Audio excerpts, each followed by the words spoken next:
So, there's been a few changes around here.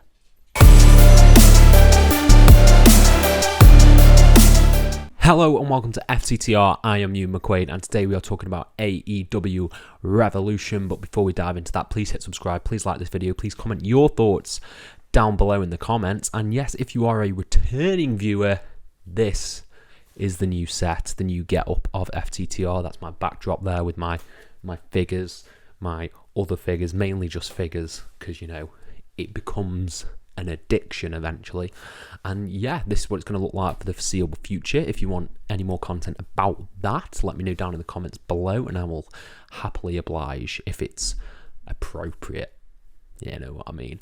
But yeah, let's dive into AEW Revolution, as a lot of matches were announced on this week's edition of AEW Dynamite. So if you don't want to know that, if you're still waiting to see AEW Dynamite, mute or watch another video of mine or something, because this will have spoilers from that edition.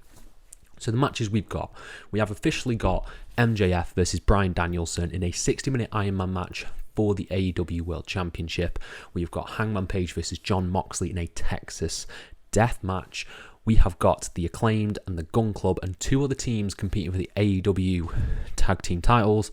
And we have Samoa Joe versus Wardlow for the TNT Championship. Pretty good lineup so far. Pretty good. I'm really excited for Moxley Hangman. I think that could potentially be match of the night right there. Obviously, Danielson and MJF is going to be a wrestling clinic. The other two are a bit hot and cold on. I'm not overly excited about those two.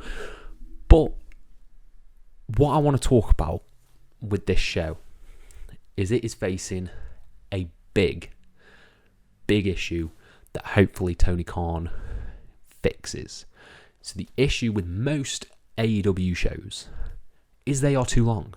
They are far too long.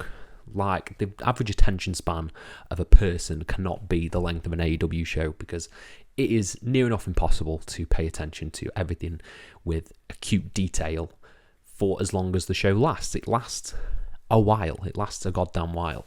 So we've got 4 matches there already, one of which is already an hour. That is already an hour. It's a 60-minute Iron Man match, so of course it's an hour. And then you've got those other matches, which I imagine a Texas Death match will probably be quite lengthy, maybe about half hour there, maybe 20 minutes Wardlow Joe, 20 minutes Acclaimed. So you've got a lot of stuff right there, a lot of stuff in the works. The thing that worries me is the other things that Tony Khan has set up for the show. So obviously you had Christian Cage return on Dynamite, seemingly setting up Jungle Boy for a match at Revolution. You've got Adam Cole seemingly set for Revolution. You surely are going to have a trios match, the Elite potentially versus House of Black as well on the card. You're going to have the Women's Championship match, Jamie Hayter. You're going to have TBS title match maybe as well. There's so much that is seemingly going to be crammed onto Revolution that it makes me a bit worried about the show, because they've all been harmed, in my opinion, just by the length. The length of the shows is far too long, and adding just bloat after bloat after bloat after bloat after bloat doesn't necessarily make your show better. It doesn't. It makes it bloated, which isn't good. Like, you look at, I don't want to compare the two, but you look at WWE's output of shows recently, apart from the Royal Rumble, which obviously is going to be a bit longer because you've got big matches in there that last a long time. They're coming in at like the 3-hour mark, maybe 3 and a bit hour, which I think is the just about perfect length for a wrestling show. Like, it's attention span, especially watching at home, you know, it's easy to get distracted. So I don't want Tony Khan to fall into that precipice of length. You know, we all measure length, and length can be a problem sometimes. So apart from that, I think it's going to be a cracking show. I really do. I think the in-ring work is going to be absolutely stellar, and I think it's just the match is going to be great. I'm really intrigued to see who Adam Cole ends up facing.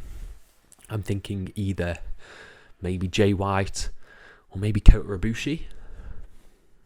Maybe, but you'd want it to be a heel. But those are my two picks. Maybe Jay White before He goes potentially to WWE, and Kota Ibushi just for a one-off appearance, have a dream match. There you go, jobs are good. Who are the two teams that are going to be added to the tag match? That is another big question for Revolution. There aren't many teams left in the AEW division because they've all sort of amalgamated into trios. So I think you may end up with Varsity Blondes in there, and I think probably Top Flight. I think Top Flight and Varsity Blondes will make up those two other spots, and I think that would be a really nice like showcase match, like an NXT style showcase match of all these young guys that they've got who can have just like a banger 4-way tag team match. I don't think FTR are going to come in for this. I think FTR could possibly show up at the end, but we'll see about that. I think it's just going to be great. I think it's just going to be a really good show. Like I said, the only trepidation is the length. I think the length could be incredibly detrimental to the output that Tony Khan's putting out there on Revolution. So there's a little bit of other news that I'll dive into, and that is Ring of Honor. Ring of Honor is going to TV. It's going on Honor Club. It's getting its weekly show back, airing on, I think, March the 4th, so the day after Revolution, I think. No. It's in March. It's in like the first week of March. I swear it said it was airing on Thursdays. That can't be a Thursday. I don't know. I don't know the exact date. Shoot me. But yeah, RH getting TV. I think that's fun. I don't know how many people will watch it. I think the pay-per-views have been stellar. Hopefully that's enough to draw in an audience so it doesn't look like Ring of Honor is like a limp buy for Tony Khan and a worthless product. Because there is value in the name Ring of Honor. There is. I truly believe that.